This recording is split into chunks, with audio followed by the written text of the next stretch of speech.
me again. So I felt compelled to tell you a story tonight that I didn't think I would be ready yet to tell, but it's one that definitely has been on my heart for a while, and it's been a huge part of my awakening, and yeah, it's just pretty freaking cool. So I wanted to tell you a segment of my QHHT session that I had this summer. So back in July of 2019, this year, I had my first quantum healing hypnosis technique session. I was really excited that I connected with a man that's here in Oregon, and he studied with Dolores Cannon. And if you don't know what QHT is, it's quantum healing hypnosis technique, and it's basically putting someone in a hypnosis state and being able to help rewire them. You're basically speaking to their higher self, their soul, their core, their inner being, and being able to like rewrite who you are. There's amazing studies on this of people being able to heal traumas, being able to heal from sicknesses, diseases, cancers. It's just really amazing because all of us are made up of beliefs, and when we believe something, we take it into every matter of our being. And so if you can rewire yourself, you can basically change your life and change your body and change everything.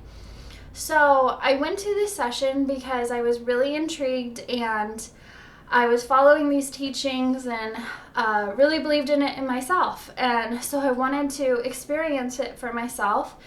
I've never been hypnotized in my life. I've believed in it. I think it's really powerful and it's fun. And I remember watching a hypnotist in real life in person at my senior party, graduating from high school. And I thought it was the craziest thing, and I believed it was actually happening because I saw people that wouldn't act like chickens being like chickens. So that aside, I've always thought hypnosis was really cool, and it was just something I didn't really understand. So I went to this guide. I don't know what to really call him right now. But he studied with Dolores Cannon, and so he's basically a hypnotist as well as like a therapist. He helps people with their addictions, food addictions, therapy, that sort of thing. But he also has this layer of therapy of hypnosis underneath. So I had about a 4-hour session with him this summer, and when I first sat down, basically, if you meditate, hypnosis is basically the same level that you're getting into. You're getting into this disconnected part from your body. You're basically just getting into your mind, like reconnecting to your higher self. And it's just kind of letting ego go. And so it was really easy for me to get into the hypnosis state. And it's not saying that I was acting like a chicken or anything. I didn't really feel any different. I'm conscious the whole time. And that's what he said too, was people who are hypnotized are basically conscious the whole time. They come out of it, and some say they forget. But that's just kind of different things.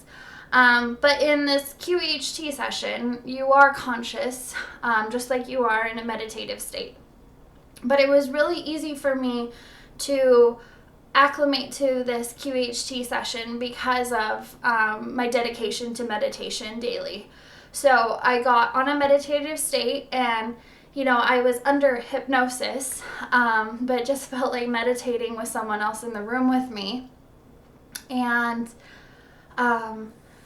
so basically, I'm just going to skip to the part that I feel impressioned, and is basically one of my favorite parts. A lot of shit happened during this session.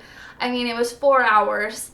A lot of amazing things happened, and met extraterrestrials, left the earth, had some astral projection shit go down.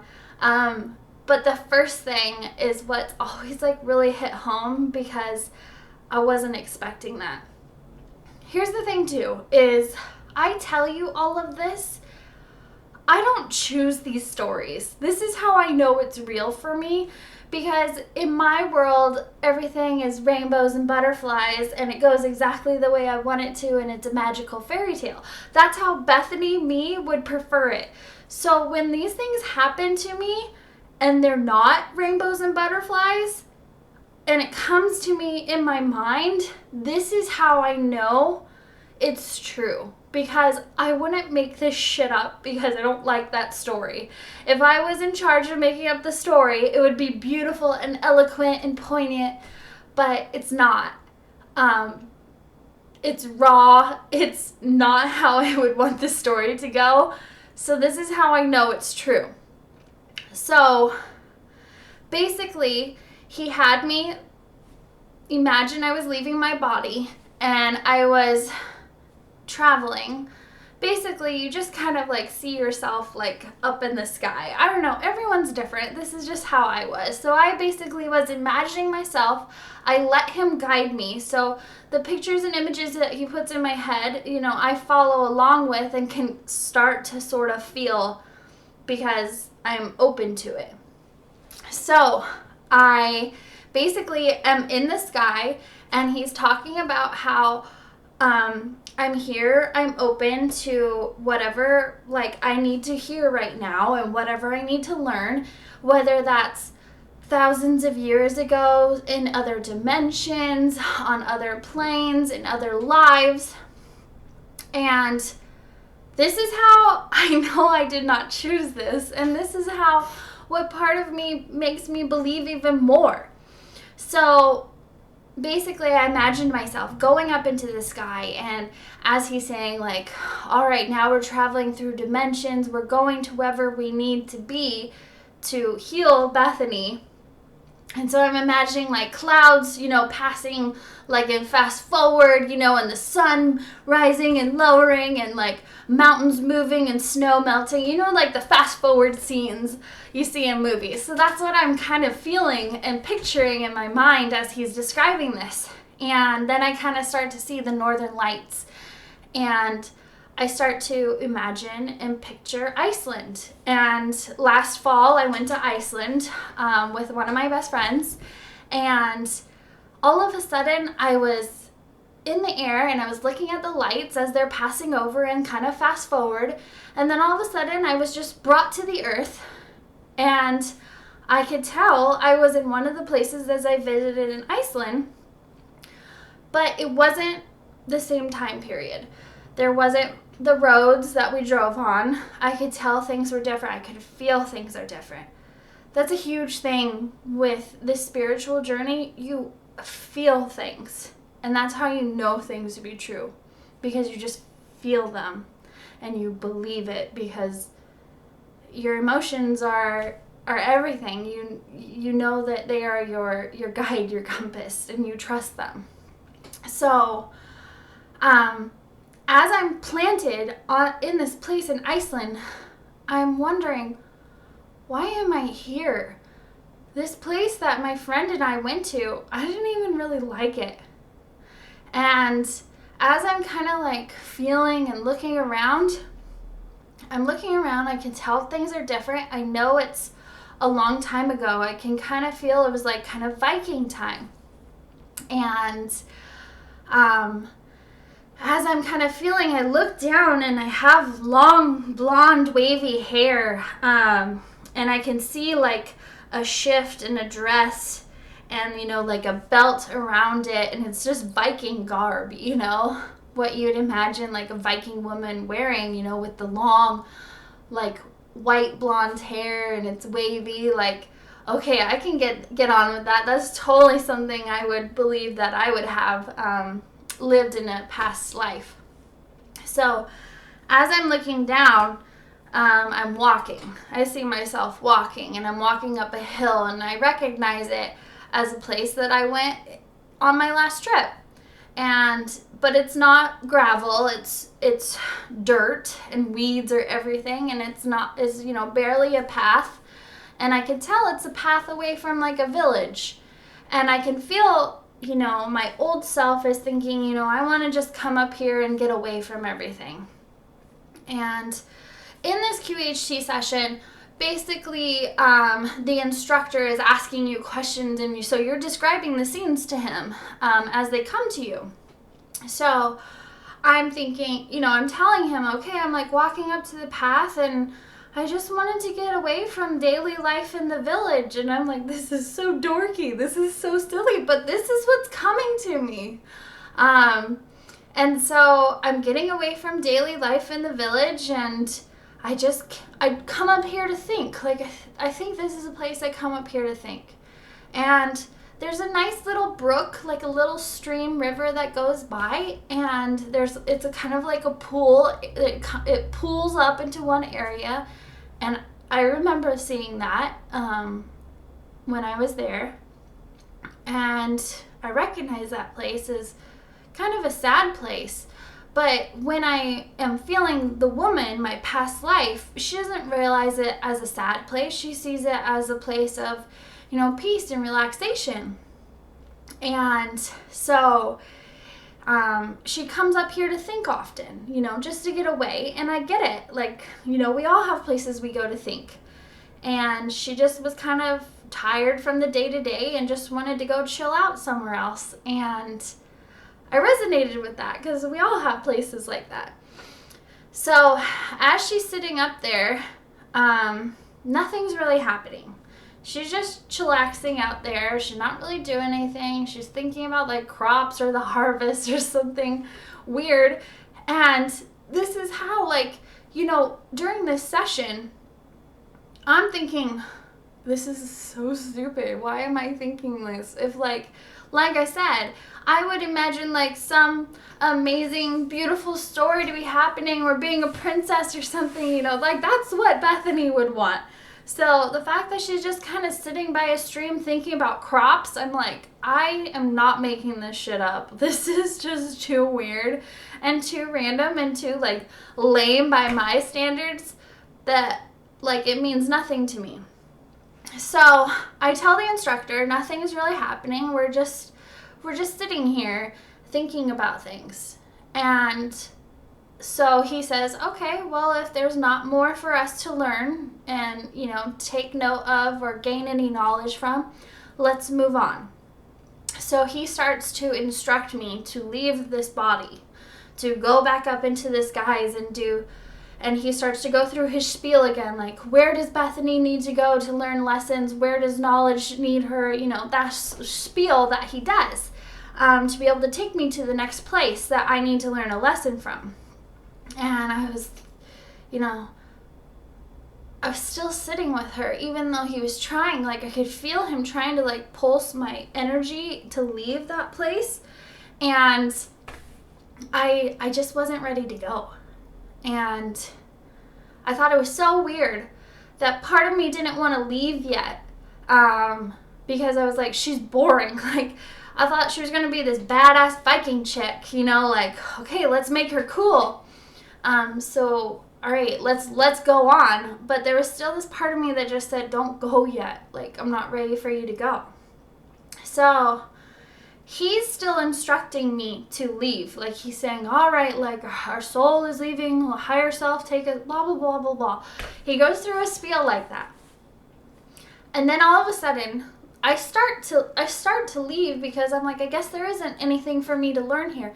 And as I start to pull up, as I'm still in that past life regression, I look over and I remember seeing this like rocky hillside, and I could see it in my life and in through her eyes. And there were riders approaching through this rocky hillside, and they're coming around, like you can't see them from far away, but they were coming around this like curve. And then all of a sudden they started to come up towards me. There were like 3 riders.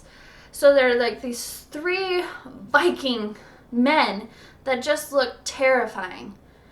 And before I know it, I tell my instructor, wait, something's happening.